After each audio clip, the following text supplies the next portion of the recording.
Meantime, President Donald Trump is introducing investment accounts for children as an effort to calm affordability concerns ahead of the midterms. Our Mark Cotorolis is in the newsroom with details and what people are saying about this idea. Mark. Yeah, Giovanna, David, good evening. They are called Trump accounts. It's a new way to save and build wealth for your children, very similar to a 401k.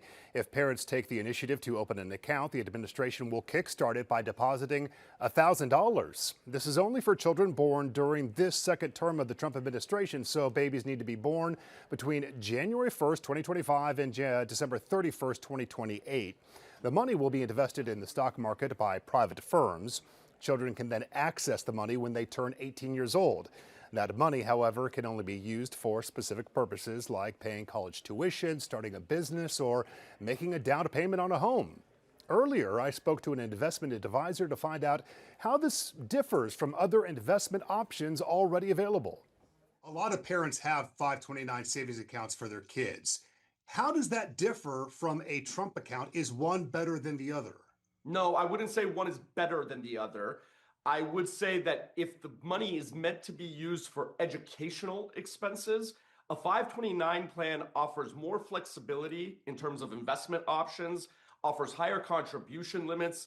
If the plan is to have a little bit more flexibility on the use of the money, and namely trying to build wealth and retirement assets for the child and jump-starting their retirement, a Trump account can be more fitting. And they're not mutually exclusive. You can use both if there's a need for both. As part of the launch, parents of older children are also encouraged to open accounts, but they won't get that $1,000 bonus. Private banks and brokerage firms will manage the money. Those companies will be able to charge the accounts up to 10% in annual fees. So, yes, there is an intention here to have an impact on big banks and the stock market.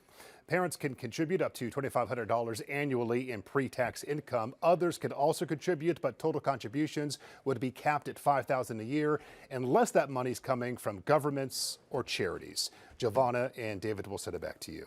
And Mark, you mentioned others can contribute. Does that include employers? It does, yes. In fact, Bank of America and JP Chase have already sent memos to employees saying that they will match the U.S. government's $1,000 contribution. So if you're a new parent working for one of those banks, you're looking at a $2,000 head start. I'll send it back to you. Okay. All right. Mark, thank you.